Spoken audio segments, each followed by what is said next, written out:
Hello everyone, this is Govind sir. Welcome back to lecture number 2nd. Continuation of dual nature of radiation and matter chapter. Today we are going to discuss about Einstein theory of photoelectric effect. So last class में हमने photoelectric effect के बारे में discuss किया था और उसका experimental study भी हमने किया था. ठीक है, आज ना हम डिस्कस करेंगे कि आइंस्टीन के हिसाब से फोटोइलेक्ट्रिक इफेक्ट के क्या सिनारियोस हैं. ठीक है, so Einstein theory was based on quantum theory, Planck's quantum theory. तो प्लैंक की जो क्वांटम थ्योरी ना उसके ऊपर बेस्ड था. तो पहले हमें समझना पड़ेगा कि प्लैंक की क्वांटम थ्योरी क्या है. सो प्लैंक्स क्वांटम थ्योरी. ठीक है, तो प्लैंक्स की क्वांटम थ्योरी अगर आप कंसिडर करते हो तो देखो ना, सबसे इंपॉर्टेंट पॉइंट है जो इन्होंने क्या बताया कि जैसे ना लाइट होता है ना, लाइट रेडिएशन है ना, तो ये इन्होंने बताया light radiation travels in form of. ठीक है, ये पॉइंट क्या है उसको एक्सप्लेन करने से मैं बता देता हूं कि क्वांटम ने ऐसा इमेजिन किया कि जो लाइट ट्रेवल होता है ना, लाइट जो ट्रेवल हो रहा है, जो लाइट रेडिएशन है वो ना ट्रेवल करता है एक पैकेट के फॉर्म में, है ना, पैकेट. क्लियर. और ये जो पैकेट है ना, इन पैकेट्स को उन्होंने नाम दिया फोटोन. तो ये क्या होते हैं ना, they are many packets. So many packets, तो ये क्या होगा, many photon. Clear. So many packets in the many photons. तो इनका क्या टास्क था कि ना, each packet is having a fix amount of energy. तो जो फिक्स हो गया ना वैल्यू, फिक्स का मतलब होता है डिस्क्रीट, है ना. तो ये बोल रहे हैं each packet is having a fixed amount of energy. तो ये क्या होगा, डिस्क्रीट. फिक्स को बोलते हैं डिस्क्रीट, है ना. तो ये क्या होगा, डिस्क्रीट फोटोन. मतलब ये क्या होगा, it's a packet, fixed packet, और it's a packet having a fixed value of fixed amount of energy, that you can say. तो जो प्लैंक का अजम्पशन था वो उन्होंने क्या बताया कि जो लाइट रेडिएशन है वो ट्रैवल करता है इन form of what, discrete photon. मतलब ना पैकेट के फॉर्म में ट्रैवल करता है और ना जो पैकेट्स की वैल्यू होती है वो फिक्स्ड होती है. मतलब फर्स्ट फोटोन में कितना एनर्जी होगा वो फिक्स्ड है, सेकंड फोटोन में कितना एनर्जी होगा फिक्स्ड है. मतलब ईच फोटोन की एनर्जी फिक्स्ड है. तो वैसे क्या होगा, क्या होगा, 10 फोटोन होगा तो यू कैन काउंट ना कि कितनी एनर्जी होगी. तो एक पैकेट का अगर आपको एनर्जी पता है तो कितने भी पैकेट्स उसकी एनर्जी आप इजीली फाइंड आउट कर सकते हो. तो दे से कि light radiation travels in form of discrete packet या डिस्क्रीट फोटोन.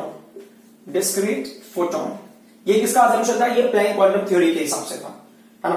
क्योंकि फिक्स वैल्यूज के टर्म में ही क्या होता है, लाइट एमिट होता है, लाइट रेडिएशन होता है, और वो जो पैकेट होगा उसको फोटोन बोलते हैं. और इन्होंने बताया कि जो एनर्जी होता है ना एक फोटोन का, मतलब एक पैकेट का, सो ये हो गया energy of each photon. So energy of each photon क्या होता है, ईच फोटोन की एनर्जी वो होता है E is equal to h nu. जहां पे E क्या होगा, एनर्जी ऑफ ईच फोटोन हो गया, H क्या हो गया, H को हम बोलेंगे प्लैंक्स कांस्टेंट. ठीक है, क्योंकि प्लैंक की थ्योरी है तो जो कांस्टेंट है प्लैंक कांस्टेंट हो गया. और न्यू क्या हो गया, न्यू हो गया फ्रीक्वेंसी ऑफ लाइट रेडिएशन. जो लाइट रेडिएशन है उसके फ्रीक्वेंसी की वैल्यू होगी न्यू. अच्छा, इस फॉर्मूले को हम आगे एक्सटेंड कर सकते हैं. तो अगर आपको पता होगा कि ना, देखो स्पीड क्या होता है, स्पीड का फॉर्मूला होता है फ्रीक्वेंसी इंटू वेवलेंथ. फ्रीक्वेंसी का फॉर्मूला होता है, स्पीड का फॉर्मूला फ्रीक्वेंसी इंटू वेवलेंथ. ठीक है, तो उसके हिसाब से अगर मैंने तो स्पीड ऑफ लाइट c हो गया, फ्रीक्वेंसी न्यू हो गई, वेवलेंथ लैम्डा हो गया. तो अगर मैं न्यू की वैल्यू लूंगा तो क्या होगा, c अपॉन लैम्डा. ठीक है, ये जो है ना फॉर्मूला आपने कहां किया है, ये 11 में किया हुआ है. ये फॉर्मूला हमने 11 में किया हुआ है. ठीक है, अगर आपको समझना है कहां से वो फॉर्मूला हमको मिल जाता है, हमने इमेजिन किया कि वन वेव, तो वन वेव का जो लेंथ होगा वो होगा लैम्डा. वन वेव को जो टाइम लगेगा उसको हम बोलेंगे टाइम पीरियड. तो स्पीड का फॉर्मूला क्या होता है, डिस्टेंस अपॉन टाइम, है ना. स्पीड का फॉर्मूला डिस्टेंस अपॉन टाइम ना, डिस्टेंस अपॉन टाइम. तो अब इस हिसाब से देखो तो कितना डिस्टेंस होगा वन वेव का, लैम्डा होगा. कितना टाइम होगा, capital D. And one upon time period की वैल्यू क्या होती है, फ्रीक्वेंसी होती है. तो फ्रीक्वेंसी टू लैम्डा, तो ये होगा वेलोसिटी. तो वेलोसिटी होगा speed is equal to frequency to wavelength. उस फॉर्मूले से हमको मिला c is equal to nu lambda. तो अब अगर मैं इस फॉर्मूले को चेंज करना चाहूं तो आई कैन डू दैट. तो मैं क्या कर सकता हूं, यहां मैंने h की वैल्यू को h रखा, न्यू की जगह क्या लिख सकता हूं, c अपॉन लैम्डा. ये हो गया एनर्जी ऑफ वन फोटोन. तो आपको क्या पता होना चाहिए, फ्रीक्वेंसी पता होना चाहिए या वेवलेंथ पता होना चाहिए. तो आप ना वन फोटोन की एनर्जी क्या होगी वो आप बता सकते हो वेरी इजीली. तो क्वांटम थ्योरी का पहला पॉइंट यही था कि जो एनर्जी या लाइट रेडिएशन है वो ना पैकेट के फॉर्म में रिलीज होता है, and one packet is called the photon. और एक फोटोन की एनर्जी जो होती है एच न्यू और एच सी अपॉन लैम्डा. ठीक है, तो ये जो है मेन कॉन्सेप्ट, इसके बेसिस पे ही क्या किया आइंस्टीन ने चीजों को आगे बढ़ाया. तो अब आइंस्टीन ने क्या बोला कि ठीक है, इन्होंने 4 पार्ट्स बताया कि मतलब 4 मेन पार्ट्स। सो आइंस्टीन थ्योरी का जो था वो 4 मेन पार्ट्स थे, है ना। तो क्या हो गया, 4 मेन पार्ट्स मतलब मेन पार्ट्स। तो आइंस्टीन थ्योरी के हिसाब से जो मेन पार्ट्स है, तो उसमें जो पहला पार्ट है ना, मेन पार्ट्स में मेन पार्ट्स जो पहला पार्ट था, तो आइंस्टीन ने क्या बोला कि देखो जब ना लाइट इंसिडेंट होती है ना, लाइट इंसिडेंट होती है, तो समझो ये लाइट ऐसे इंसिडेंट हो रही है, क्लियर, यहां से लाइट इंसिडेंट होगा। तो जो लाइट इंसिडेंट हुआ है, तो मतलब ईच लाइट की वैल्यू हो गई h न्यू, है ना। तो ये हो गया। तो यहां पे क्या होता है कि photon is considered as a particle. यहां पे ना फोटोन एक पार्टिकल की तरह बिहेव करेगा। ड्वेल नेचर दिख रहा है ना आपको, ड्वेल नेचर, तो ऑलमोस्ट ना पार्टिकल नेचर हो गया यहाँ पे। फोटोन पैकेट हो गया, मतलब एक पार्टिकल की तरह हो गया। तो ये बोल रहे हैं ना कि यहाँ पे ये जो लाइट इंसिडेंट हो रही है दैट इज अ पार्टिकल। तो ये फोटोन इज वन पार्टिकल। वो क्या करता है, जो मेटल का इलेक्ट्रॉन है ना उसके साथ में क्या करता है, इंटरैक्ट करता है। जो मेटल का जो है या फोटोसेंसिटिव मेटल है उसके इलेक्ट्रॉन से क्या करेगा, इंटरैक्ट करेगा। तो ये क्या बोल रहे हैं कि जो पहला कंडीशन है, मतलब जो फोटो इलेक्ट्रिक इफेक्ट का एमिशन है ना, तो ये इन्होंने बताया फोटो इलेक्ट्रिक इफेक्ट या फोटो इलेक्ट्रिक एमिशन जो है वो किसका रिजल्ट है। तो he said photo electric emission is result of interaction of two particles, result of interaction of two particles। कौन से दो पार्टिकल्स का, 2 पार्टिकल्स, उसमें से वन हो गया, वन इज फोटोन, ठीक है, and other is electron. Other is electron, कौन सा electron, electron of photosensitive metal, photosensitive metal. समझ में आई बात। तो ये क्या बोल रहे हैं कि ये ना जो फोटो इलेक्ट्रिक एमिशन होता है वो इंटरेक्शन की वजह से होता है। अगर ये मान लो फोटोन ना कहीं और पे घूमे जा रहा है, कहीं पे भी, मतलब किसी मेटेलिक बॉडी पे इंसिडेंट हुआ नहीं, किसी फोटो सेंसिटिव मटेरियल पे इंसिडेंट हुआ ही नहीं, तो क्या होगा, आपको नहीं ये फोटो इलेक्ट्रिक इफेक्ट दिखेगा भी नहीं। तो जब ये फोटोन ना ये मेटल फोटो सेंसिटिव मेटल के इलेक्ट्रॉन से इंटरेक्ट होगा तब आपको फोटो इलेक्ट्रिक इफेक्ट दिखाई देता है, अदरवाइज आपको फोटो इलेक्ट्रिक इफेक्ट दिखाई नहीं देगा। तो ये सबसे इंपॉर्टेंट पॉइंट है कि फोटो सेंसिटिव मटेरियल के ऊपर ना लाइट का इंसिडेंट होना बहुत जरूरी है। अगर लाइट इंसिडेंट नहीं होगा तो आपको ना फोटो इलेक्ट्रिक इफेक्ट दिखेगा नहीं। तो लाइट इंसिडेंट हो रहा है, इसका मतलब जो फोटोन है वो क्या कर रहा है, इंटरेक्ट कर रहा है किसके साथ में, फोटो सेंसिटिव मटेरियल के इलेक्ट्रॉन के साथ में इंटरेक्ट कर रहा है। अब हम आ जाते हैं अगले पॉइंट पे। तो जो नेक्स्ट पॉइंट है इन्होंने क्या बताया कि जो मेटल होता है ना, मेटल जो फ्री इलेक्ट्रॉन्स होते हैं ना, they are bound within the metal. और क्यों बाउंड है वो भी बताना हमको। तो सेकेंड पॉइंट इन्होंने क्या बताया कि फ्री इलेक्ट्रॉन्स जो है ना, free electrons are bound within the metal due to restraining force on the surface। अब ये पॉइंट क्या होता है, ये वैसे मैंने लास्ट क्लास में एक्सप्लेन किया था, बट ये टर्म को मैंने यूज नहीं किया था। सो क्या होता है, देखो आपको पता है कि जब फोटो सेंसिटिव मटेरियल है उसके सरफेस पे हो सकता है बिकॉज ऑफ सम रीजन है इलेक्ट्रॉन इसको लीव करना चाह रहा हो। The moment electron will leave, ये क्या करेगा, यहां पे पॉजिटिव चार्ज क्रिएट करेगा और ये ना इलेक्ट्रॉन को क्या करता है, पुल बैक करता है। It pulls back to electron to original position और टू द मेटल। सो ये क्या होगा, रिस्ट्रेनिंग फोर्स। रिस्ट्रेनिंग फोर्स का मतलब क्या होता है, it is the force which will oppose the change in position और change in you can say displacement. जो डिस्प्लेसमेंट के चेंज को अपोज करेगा या जो क्या करेगा ना कि चीजों को चेंज करके उसको रिस्टोर करेगा, उसको बोलेगा रिस्ट्रेनिंग फोर्स। तो ये क्या करता है, ये जो चेंज है उसको अपोज करता है। तो जो किसके चेंज को, the change in the position of electron को क्या करेगा, अपोज करेगा, मतलब कि मेटल से बाहर जाने नहीं देगा, उसको क्या करेगा, पुल बैक करके अपनी जगह पे रखता है। तो ये पॉइंट अगर आप लिखोगे तो ठीक है, नहीं तो आप डायरेक्टली लिख सकते हो कि free electrons are bound within the metal, free electrons are bound within the metal due to restraining force on the surface. ठीक है, on the metal surface, on the surface. और जो इसमें additional point इन्होंने बताया है कि minimum energy, यहां पे बताया कि अगर मान लो ना कि आप अगर उसको फ्री कराना है तो क्या क्राइटेरिया है, तो इन्होंने बताया कि minimum energy required to liberate an electron अच्छा, टू लिबरेट का मतलब क्या होता है? टू मेक इट फ्री, है ना, to make an electron free from metal surface, to liberate an electron from metal surface, from metal surface, ठीक है, metal surface is called as work function, उसको हमने वर्क फंक्शन बोलते हैं, is called as work function. ये हमने ना last class में भी डिस्कस किया हुआ था कि जो मिनिमम एनर्जी की रिक्वायरमेंट होती है, जिसके ऊपर ना क्या होगा, जिस एनर्जी पे क्या होगा, इलेक्ट्रॉन जस्ट एमिट होना स्टार्ट हो जाते हैं, वो होता है वर्क फंक्शन। और हर मेटल का अपना अपना वर्क फंक्शन होता है, समझ में आई बात? तो ये बोल रहे हैं free electrons are bound within the metals, वो ना बाउंड होते हैं रिस्ट्रेनिंग फोर्स की वजह से।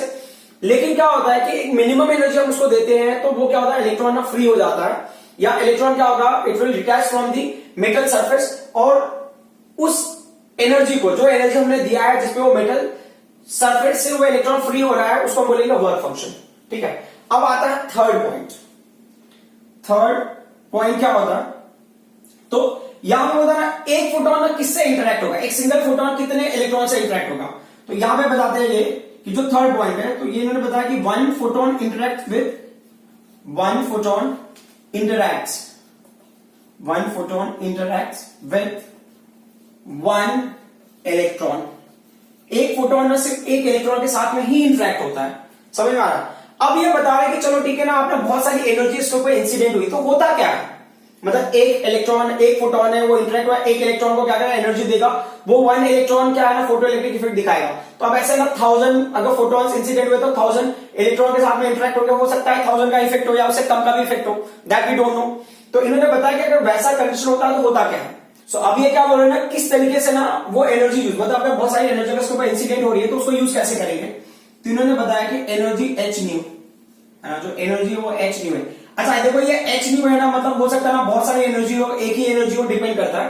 तो एनर्जी एच न्यू किसका, of incident radiation, of incident radiation is used in two ways, incident radiation is used in two parts, लिखो या टू वेज लिखो, इन टू वेज, और you can say two parts, जो भी आपको consider करना है।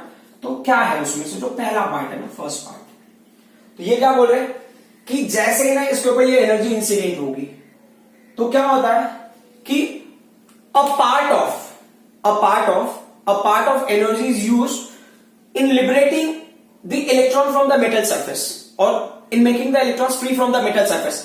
मतलब ना जैसे ये देखो सारे जो इलेक्ट्रॉन्स है मेटल सरफेस में कन्फाइंड है, तो आप ऐसे समझो ना, इस तरीके से समझो कि चलो ठीक है, हमने एक मेटल सरफेस ले लिया, ये मेटल सरफेस है ना, ये मेटल है, तो उसका ना वैल्यू 1.1 है, आप एनर्जी दे दो कितना है, 0.1 दिया आपने, तो ऐसे करते करते आप कितना आ गया, 1.0 पे आ गए। जैसे आपने 1.1 दिया तो क्या होगा, इसके यहां से इलेक्ट्रॉन क्या होंगे, फ्री होना स्टार्ट हो जाएंगे, electron start coming out of this one. तो ये जो है ना एनर्जी, ये एनर्जी होता है वर्क फंक्शन। तो ये मिनिमम एनर्जी होता है, जो एनर्जी आप दोगे, मान लो कि ना ये मैंने 1.1 दिया तो इलेक्ट्रॉन फ्री होगा, मान लो मेरे पास एनर्जी ना 1.8 है, तो क्या होगा, 1.8 में से 1.8 एनर्जी, सॉरी 1.8 में से 1.1 इलेक्ट्रॉन वोल्ट की जो एनर्जी होगी वो सिर्फ इलेक्ट्रॉन को फ्री कराने में यूज होगा, बाकी एनर्जी का क्या यूज होगा। अब कितना एनर्जी बच गया, मान लो वापस मैं देख लो बताता हूं यहाँ पे कि जो एनर्जी इंसिडेंट हुई है उसकी वैल्यू है 1.8, ये कौन सी एनर्जी है, ये एनर्जी जो इंसिडेंट हुई है उसकी वैल्यू ये इतना इलेक्ट्रॉन वोल्ट है। अब उसमें से ना 1.1 इलेक्ट्रॉन वोल्ट एनर्जी यूज हो जाता है किसके लिए, इलेक्ट्रॉन्स को फ्री करने के लिए, वो क्या होगा, वर्क फंक्शन हो गया।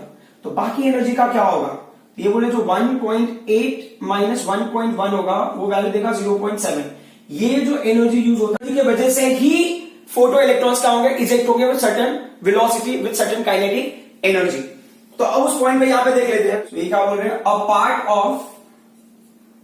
पार्ट ऑफ एनर्जी, किसका energy boss, a part of energy of incident radiation, a part of energy of incident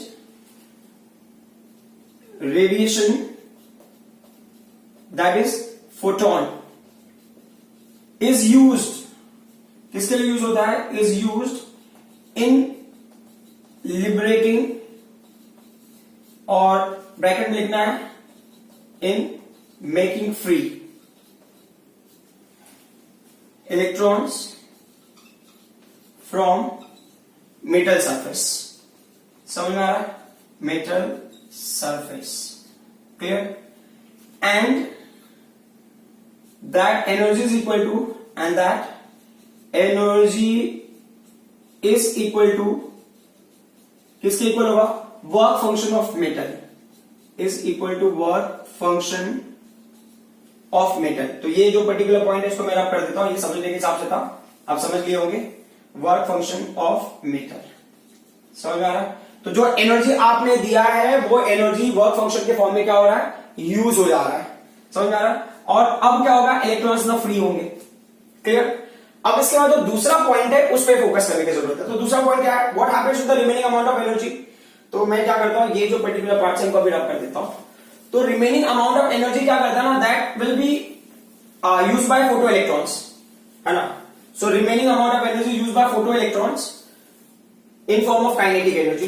तो जो दूसरा पॉइंट है बी, तो आप बताओगे remaining energy is used by photo electrons, remaining energy is used to eject photo electron बोल सकते हो, remaining energy is used in ejecting photo electrons. ठीक है?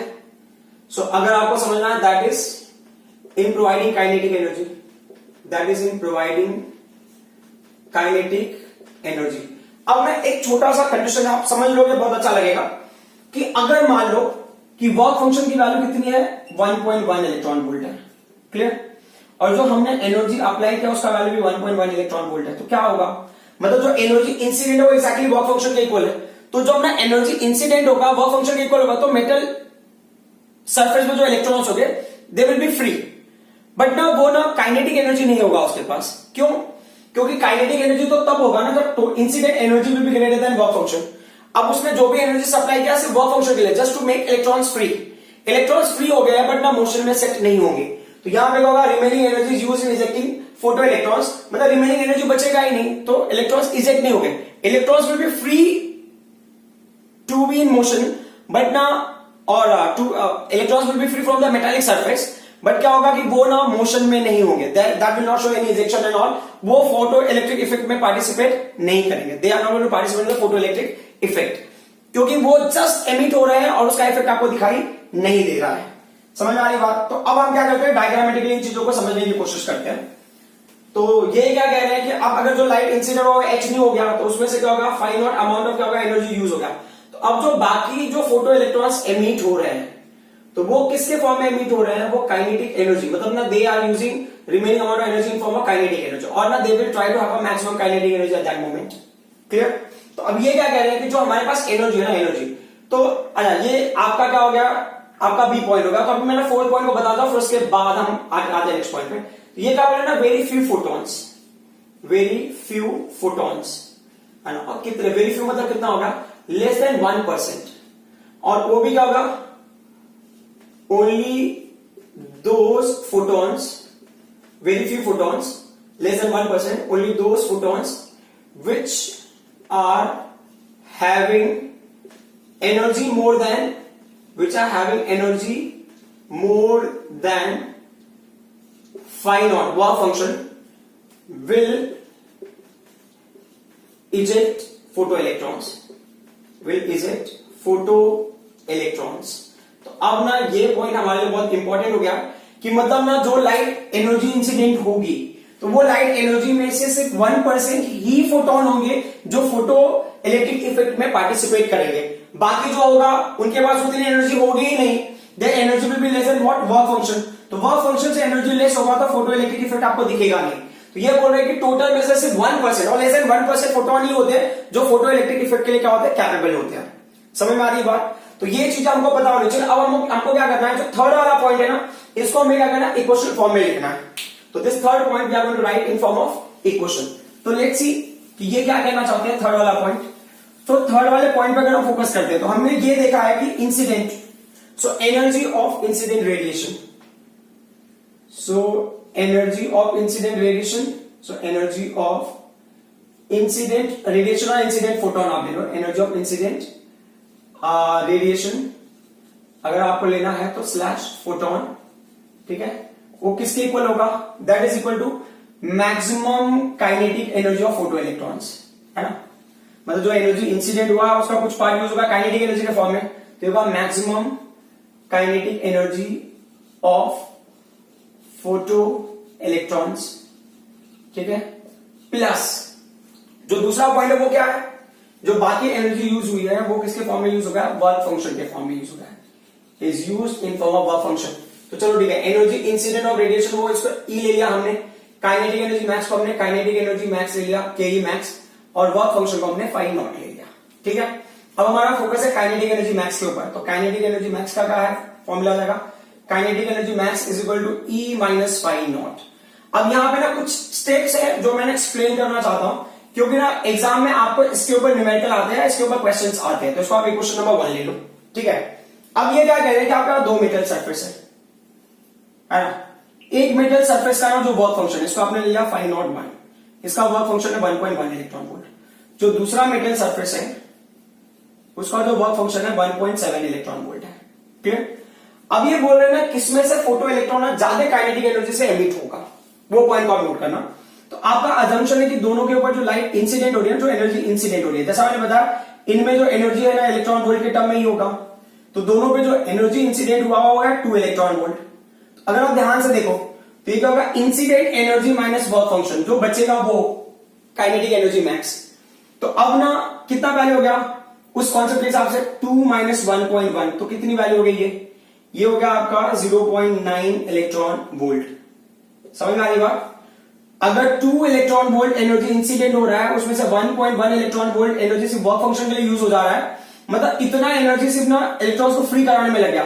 तो अब फोटो इलेक्ट्रॉन्स को कितनी एनर्जी मिलेगी काइनेटिक एनर्जी के फॉर्म में 0.9 इलेक्ट्रॉन वोल्ट। अब दूसरा पॉइंट अगर हम देखते हैं, दूसरा पॉइंट, तो दूसरे पॉइंट में क्या होगा 2 इलेक्ट्रॉन वोल्ट है, उसमें से क्या किया हमने 1.7 को माइनस कर दिया, कितना होगा 0.3 इलेक्ट्रॉन वोल्ट। तो एज यू कैन सी इस केस में बहुत कम हो गया, बराबर। तो हमने क्या नोटिस किया कि जब आप वर्क फंक्शन पे फोकस करते हो तो वर्क फंक्शन 1 का मेटल का, वर्क फंक्शन मेटल 2 का, तो मेटल 2 का वर्क फंक्शन क्या है, ज्यादा है। तो जब मैं काइनेटिक एनर्जी लूंगा किसका, मेटल 1 का, और काइनेटिक एनर्जी मेटल 2 का, मतलब kinetic energy of photo electrons for metal 1 and metal 2, तो जिसका वर्क फंक्शन कम है उसका काइनेटिक एनर्जी क्या होगा, ज्यादा होगा। तो उस मेटल के फोटो इलेक्ट्रॉन्स के पास काइनेटिक एनर्जी ज्यादा होगा। क्यों? क्योंकि ना देखो यहां पे वर्क फंक्शन जितना कम होगा उतना ज्यादा एनर्जी वो सेव कर पाएगा इन फॉर्म ऑफ काइनेटिक एनर्जी। समझ में आ रहा ना, ये तो फिक्स है। ये वैल्यू जितना ज्यादा इंक्रीज होगा टोटल वैल्यू का डिफरेंस का उतना कम होगा, ये जितना कम होगा टोटल डिफरेंस का उतना ज्यादा मिलेगा आपको। तो वो किसमें यूज होगा, काइनेटिक एनर्जी मैक्सिमम के फॉर्म में यूज होगा। तो ये जो क्वेश्चन है ना, ये क्वेश्चन ऐसा आता है कि जब आपको ना क्वेश्चन दिया रहेगा कि 2 मेटल है, मेटल 1 एंड मेटल 2, जिसमें से मेटल 2 का वर्क फंक्शन ज्यादा है, तो किस मेटल से ना फोटो इलेक्ट्रॉन ज्यादा काइनेटिक एनर्जी से एमिट होगा, तो आप बताओगे 1 से एमिट होगा। तो उस टाइम पे ना आप ऐसा बता दो कि ना more the work function less the kinetic energy, less the work function more the kinetic energy. मतलब वर्क फंक्शन अगर ज्यादा होगा काइनेटिक एनर्जी कम होगा, वर्क फंक्शन कम होगा काइनेटिक एनर्जी ज्यादा होगा। अब इसका मतलब ये नहीं कि ये इनवर्सली प्रोपोर्शनल है, ये पॉइंट लोग ना मिस्टेक कर जाते हैं। एग्जाम में लोग लिखते तो सही है कि हाँ वर्क फंक्शन ऑफ मेटल 2 अगर ज्यादा है तो kinetic energy of metal 1 greater होगा, फिर वहां पे लिखते बिकॉज इनवर्सली प्रोपोर्शनल। ये इनवर्सली प्रोपोर्शनल का रिलेशन नहीं है, वो ये वाला रिलेशन है। तो आपको ये इक्वेशन लिखना पड़ता है, फिर उसके बाद में आप लिखते हो कि since work function is increasing as a result जो होगा ये काइनेटिक एनर्जी मैक्स के लिए जो एनर्जी बचा है दैट विल डिक्रीज। इसके लिए photo electron less kinetic energy से एमिट होगा या मोर काइनेटिक एनर्जी से एमिट होगा। तो ये पॉइंट आपको समझ में आ गया होगा। अब हम आगे प्रोसीड करते हैं, ठीक है। अब जो प्रॉपर इक्वेशनल टर्म है उसको देखते हैं कि हमें क्या करना। तो ये क्या कह रहे हैं कि जो काइनेटिक एनर्जी मैक्स है उसको मैंने अभी इसी फॉर्म में लिखा, या तो चलो ठीक है हाफ mv मैक्स स्क्वायर लिख लिया आपने, ठीक है। और ना जो एनर्जी इंसिडेंट होता है वो हो गया h न्यू हो गया, वर्क फंक्शन की वैल्यू हो गई फाइन। इसको आप ले लो क्वेश्चन नंबर 2। अब इन्होंने क्या बताया ना कि ऐसा कंडीशन होता है जब ना फोटो इलेक्ट्रॉन जस्ट एमिट होता है। वो कौन सा कंडीशन है, तो जब ना थ्रेशोल्ड फ्रीक्वेंसी की वैल्यू के इक्वल होगा, मतलब इंसिडेंट फ्रीक्वेंसी से थ्रेशोल्ड फ्रीक्वेंसी के इक्वल होगा, है ना। तो इफ जो इंसिडेंट रेडिएशन या फोटोन की फ्रीक्वेंसी थ्रेशोल्ड फ्रीक्वेंसी के इक्वल होगा तो क्या होगा, तो फोटो इलेक्ट्रॉन्स ना जस्ट एमिट होते हैं, फोटो इलेक्ट्रॉन जस्ट एमिट होते हैं। तो उस टाइम पे क्या होता है, जो काइनेटिक एनर्जी मैक्स की वैल्यू है, एज आई सेड ना, देखो आपको थोड़ी देर पहले मैंने बताया था कि अगर 1.1 वर्क फंक्शन की वैल्यू और एनर्जी भी 1.1 इंसिडेंट हो रही है, तो मतलब वर्क फंक्शन का वैल्यू 1.1 है, एनर्जी भी इंसिडेंट 1.1 है, तो जो E माइनस फाइव का वैल्यू है, फाइव नॉट का वैल्यू होगा वो क्या हो जाएगा, 0 हो जाएगा। तो मतलब तो काइनेटिक एनर्जी मैक्स की वैल्यू होगी 0 हो जाएगी। एंड काइनेटिक एनर्जी मैक्स का वैल्यू है हाफ mv मैक्स स्क्वायर, ये वैल्यू भी क्या होगा, 0 हो जाएगा। क्लियर। जब ये वैल्यू 0 हो जाएगा तो what will happen to equation number 2, तब आप बताओगे देयरफॉर इक्वेशन 2 बिकम्स, ये हमने एक स्पेसिफिक कंडीशन के लिया है कि जब काइनेटिक एनर्जी की वैल्यू 0 हो गई, बराबर ना, half m v max square की वैल्यू। लेकिन ये कब होगा, जब एच का वैल्यू एच है बट न्यू का वैल्यू क्या है, न्यू नॉट है, तो क्या होगा माइनस फाइव नॉट हो गया। तो देयरफॉर फाइव नॉट की वैल्यू क्या हो गई, फाइव नॉट की वैल्यू हो गई एच न्यू नॉट। ये आपने यहाँ पे ना डिराइव करके देखा, समझ में आ रहा। अब ये थर्ड इक्वेशन को पुट कर दो सेकंड इक्वेशन में। So put value of third equation second equation. ये डायग्राम आपको ड्रॉ करने की जरूरत है क्योंकि ना ये डेरिवेशन का पार्ट है, समझ में आ रहा है। तो आप ना देखो डायग्राम में ना बहुत सारे पैटर्न्स है, जैसा पैटर्न आपको सुटेबल लगे वो पैटर्न आप ड्रॉ कर लोगे, कोई इशू नहीं है। Just you need to understand the concept, concept में कोई मिस्टेक नहीं होना चाहिए, कॉन्सेप्ट अंडरस्टैंडिंग में। तो अब इन्होंने क्या बताया कि जो थर्ड इक्वेशन है उसको हमने क्या पुट कर दिया, सेकंड इक्वेशन में पुट कर दिया। तो इन्होंने बताया put third equation in what, second equation. And what do we get, हमको मिलेगा half m v max square मिला, क्लियर, इज इक्वल टू जो यहां पे पुट करें तो थर्ड इक्वेशन को यहां पे, तो एच न्यू का वैल्यू एच न्यू रहेगा बट फाइव नॉट का वैल्यू होगा एच न्यू नॉट हो गया। तो अब इसको अगर आप अरेंज करोगे तो ये half m v max square होगा, करेक्ट। एच को आप कॉमन ले लो, क्या होगा, न्यू माइनस न्यू नॉट हो गया। अब इसमें ना केसेस है, तो अब ये मैं डायग्राम को रब कर देता हूं, ठीक है, अब इसकी रिक्वायरमेंट नहीं रहेगी। तो इसमें ना थ्री केसेस है जो हमें डिस्कस करना है। तो जो केस वन है ना, केस वन, तो केस वन में इन्होंने क्या बोला है कि चलो आप मान लो कि ना इफ जो ना लाइट इंसिडेंट हो रहा है, जो फोटोन इंसिडेंट हो रहा है उसकी फ्रीक्वेंसी ना थ्रेशोल्ड फ्रीक्वेंसी से कम है। तो मान लो अगर ये वैल्यू ना, ये वैल्यू इससे कम होगा, मतलब ये सॉरी वर्क फंक्शन की वैल्यू का ग्रेटर इंसिडेंस है, तो ये डिफरेंस निकाल के आपको नेगेटिव मिलेगा। तो इसका मतलब क्या हो गया कि जो काइनेटिक एनर्जी मैक्स है, ये वैल्यू काइनेटिक एनर्जी मैक्स है ना, और जो half m v max square की वैल्यू है वो क्या हो जाएगा, that will be negative. Negative का मतलब क्या होगा, काइनेटिक एनर्जी नेगेटिव। देखो जीरो एनर्जी है मतलब क्या होगा कि अब ना चांसेस है कि फोटो इलेक्ट्रॉन एमिट हो जाए, मतलब देखो अगर न्यू की वैल्यू न्यू नॉट के इक्वल होगा तो ये जीरो हो जाएगा। जीरो पे क्या होता है, photo electrons are ready to eject itself. अगर थोड़ा भी एडिशनल एनर्जी मिलेगा तो वो क्या करेगा, फोटो इलेक्ट्रिक इफेक्ट दिखाएंगे। बट अगर नेगेटिव एनर्जी है तो चांस ही नहीं है फिर। तो ये क्या बोल रहे हैं, negative kinetic energy indicates no photo electric effect, no photo electric effect, clear. अब हम इसी पॉइंट को दूसरे में लेके जाते हैं, केस टू।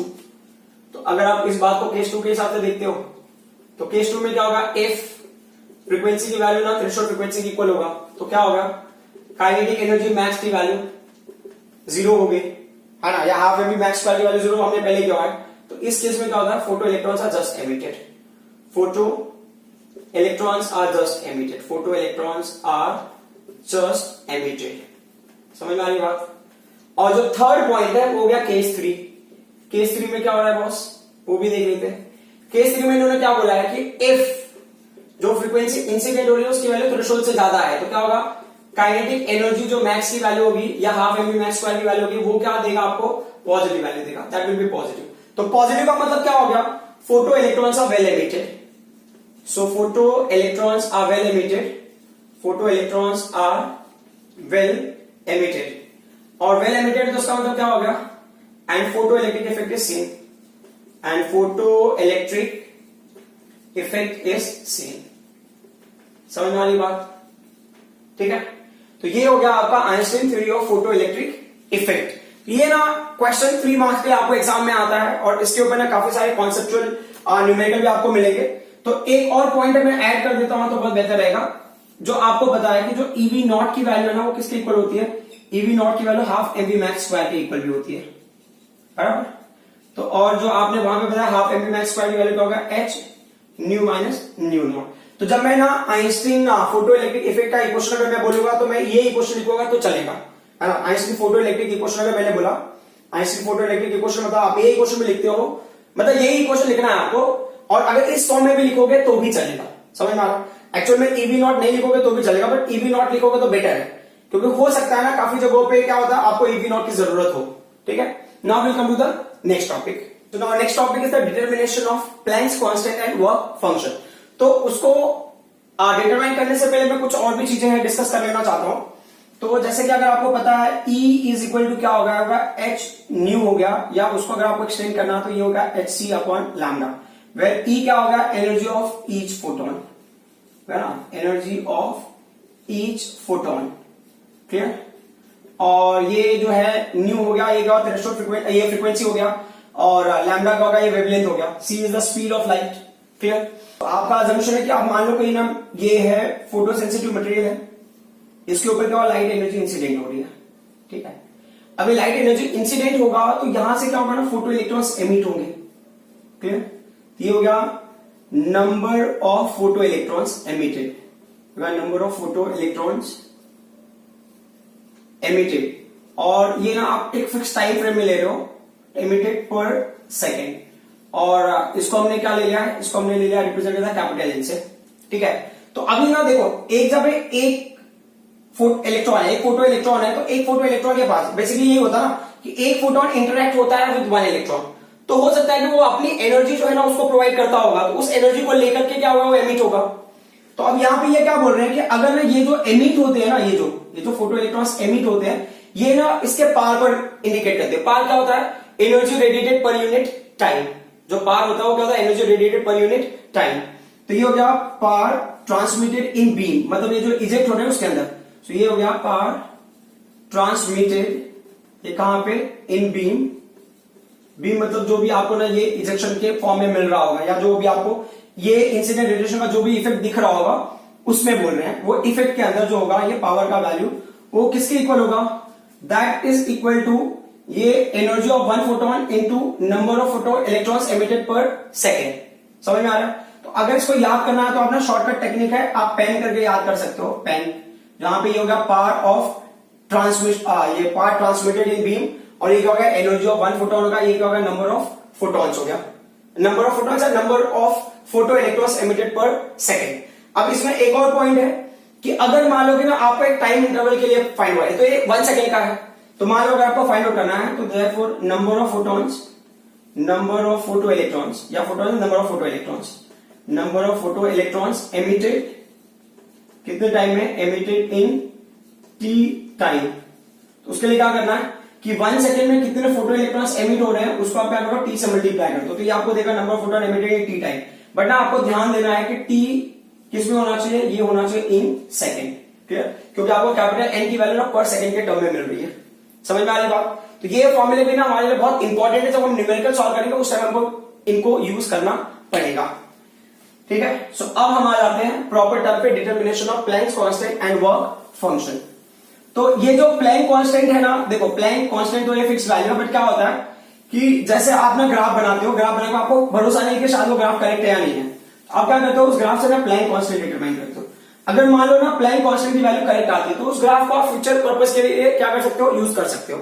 तो अब इन्होंने ना बताया कि कैसे हमें डिटरमाइन करना है, तो हमें ना ग्राफ यूज करना है। तो हम कौन सा ग्राफ यूज करेंगे वो पॉइंट देख लो आप। तो हम यहाँ पे ग्राफ यूज करेंगे, ये कहीं पे मेंशन क्या होता है, कहीं पे मेंशन नहीं क्या होता है, तो ये ग्राफ ऑफ V नॉट मतलब स्टॉपिंग पोटेंशियल वर्सेस क्या हो गया, फ्रीक्वेंसी।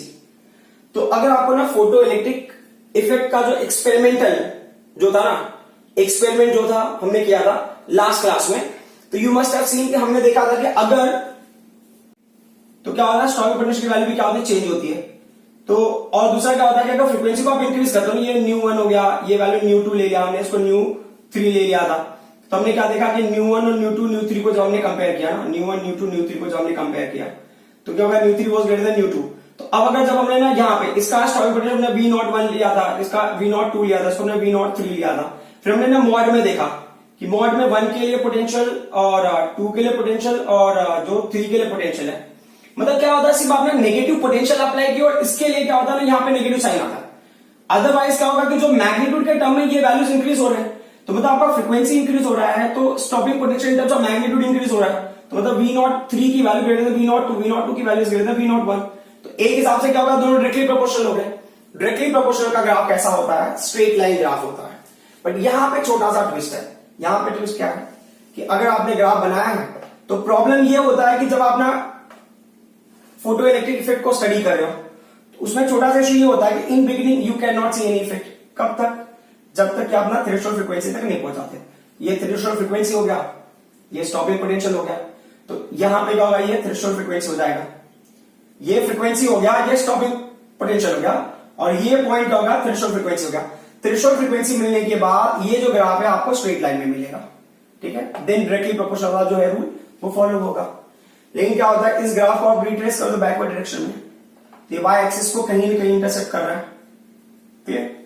अब ये क्या कह रहे हैं कि इस ग्राफ का अगर आपको स्लोप लेना है, नॉर्मली मैथमेटिकली अगर आप स्लोप ले रहे हो तो इसके 2 पॉइंट्स ले लो, ये पॉइंट्स आपने ए कंसिडर कर लिया, इस पॉइंट को आप बी कंसिडर कर लो, तो you draw perpendicular on each other from point this A and B, ये यहां पे मिला, और ये जो एंगल हो गया, तो एक रूल के हिसाब से देखें ना, तो ये क्या होगा, this the change in y, ये पॉइंट सी है, तो ये क्या होगा, ये होगा चेंज ऑन वाई एक्सिस, और एक और चेंज ऑन एक्स एक्सिस।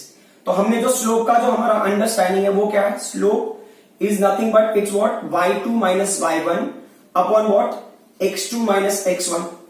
तो और जो दूसरा पॉइंट है डेल्टा y2 माइनस y1 का वैल्यू होगा डेल्टा y हो गया, है ना, आप करेक्ट, और जो x2 माइनस x1 की वैल्यू उसको हमने डेल्टा x लिख लिया, तो डेल्टा y की वैल्यू क्या हो गया, वो हो गया ac हो गया, और डेल्टा जो x की वैल्यू हो गया होगा bc हो गया। अब बोल रहे कि अगर आप इसको एंगल ले लेते हो तो वो क्या मिलेगा आपको, ये परपेंडिकुलर अपन एडजसेंट, कौन सा ट्रिग्नोमेट्री देगा, tan थीटा, तो ये क्या हो गया, स्लोप की वैल्यू हो गई। तो मतलब ना स्लोप को आप AC अपॉन BC या tan थीटा से आप इंडिकेट कर सकते हो। इन वैल्यूज को मैं डायरेक्टली भी लिख दूंगा तो कोई फर्क नहीं पड़ता, बट मैंने जैसा आपको एक्सप्लेन कर दिया कि how do we get these conditions, ठीक है।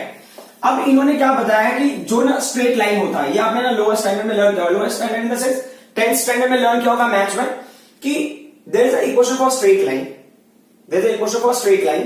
तो अब इन्होंने क्या बताया, ये ना एक टर्म है जो आपको ग्राफ से मिला है, ये ग्राफ का कंडीशन है।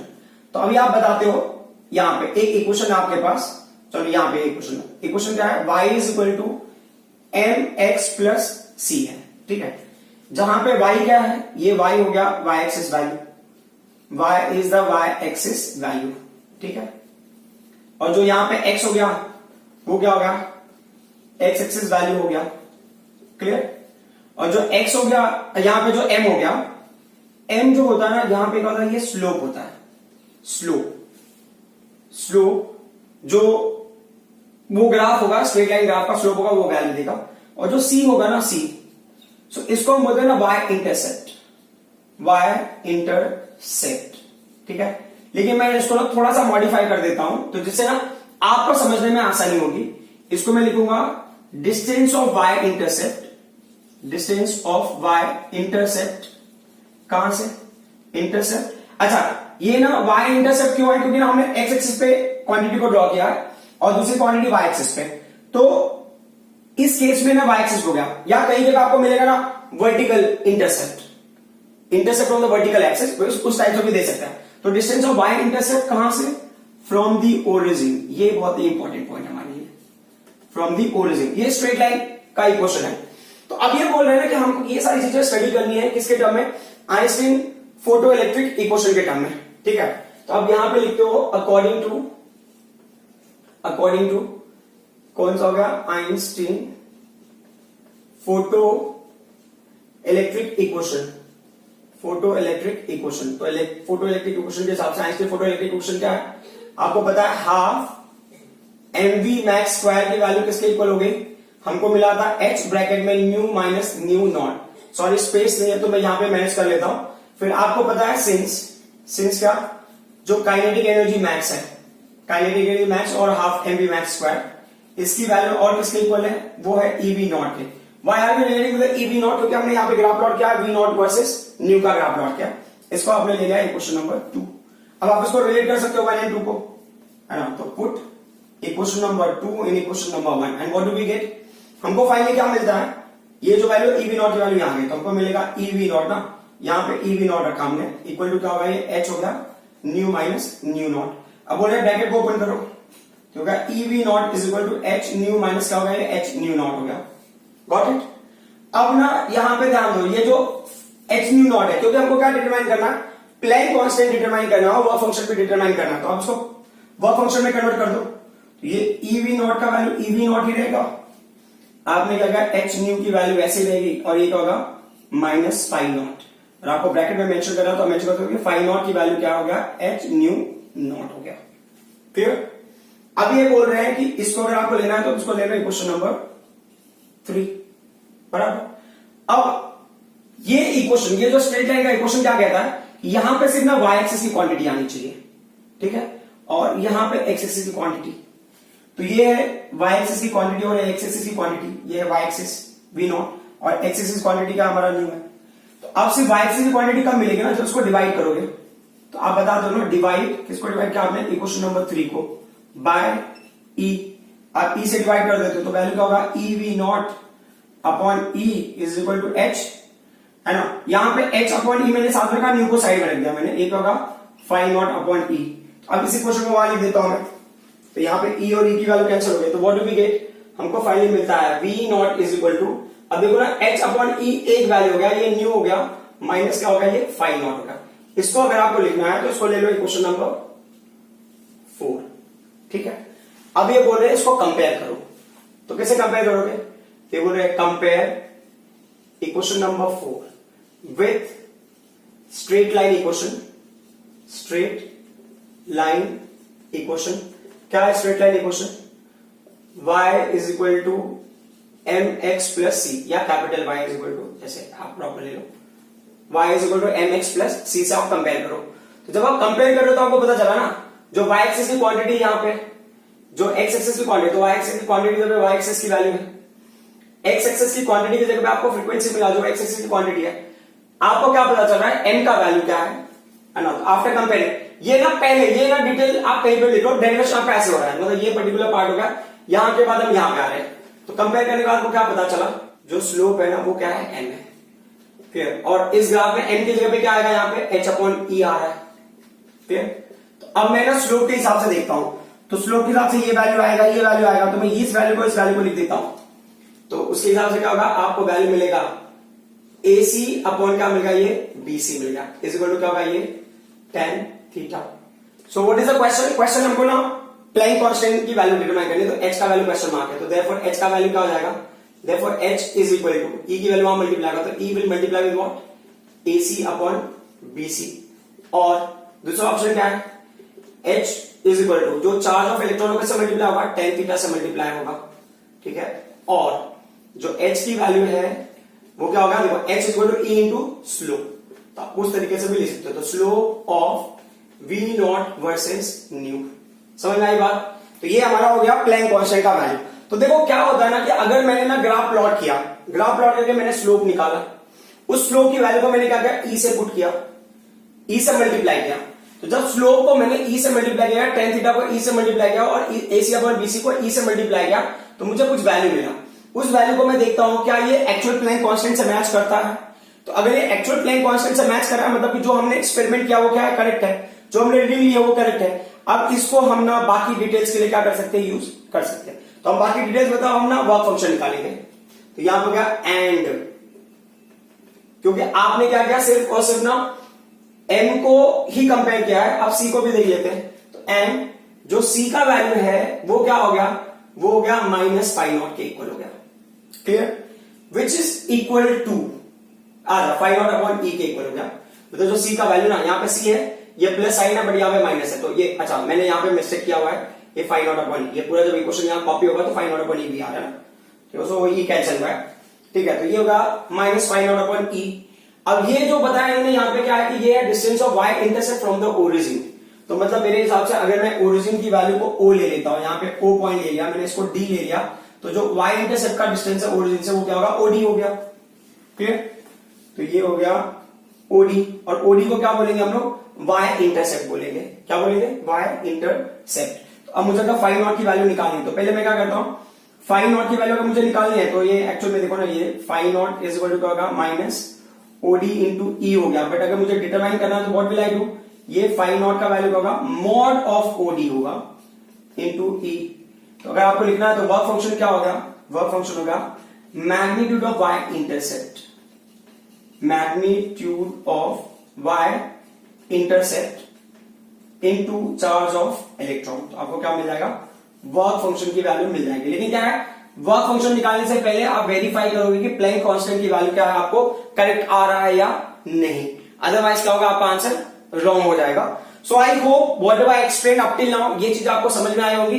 वैसे आज हमने सिर्फ 2 ही डेरिवेशन किया है, बट ये ना इंपॉर्टेंट कॉन्सेप्ट है, क्योंकि ना एग्जाम में बहुत बार इनके ऊपर क्वेश्चंस आते रहते हैं, या तो आपको ये डेरिवेशन पूछ लेता है, या इनके फॉर्मूले हम यूज करते हैं न्यूमेरिकल सॉल्विंग के लिए। आइंस्टीन फोटो इलेक्ट्रिक इक्वेशन जो है उसको भी हम यूज करते हैं न्यूमेरिकल सॉल्विंग के लिए। तो नेक्स्ट क्लास में हम इनके ऊपर बेस्ड न्यूमेरिकल सॉल्व करेंगे, ठीक है। So I hope what I explain up till now you people understood. Thank you very much.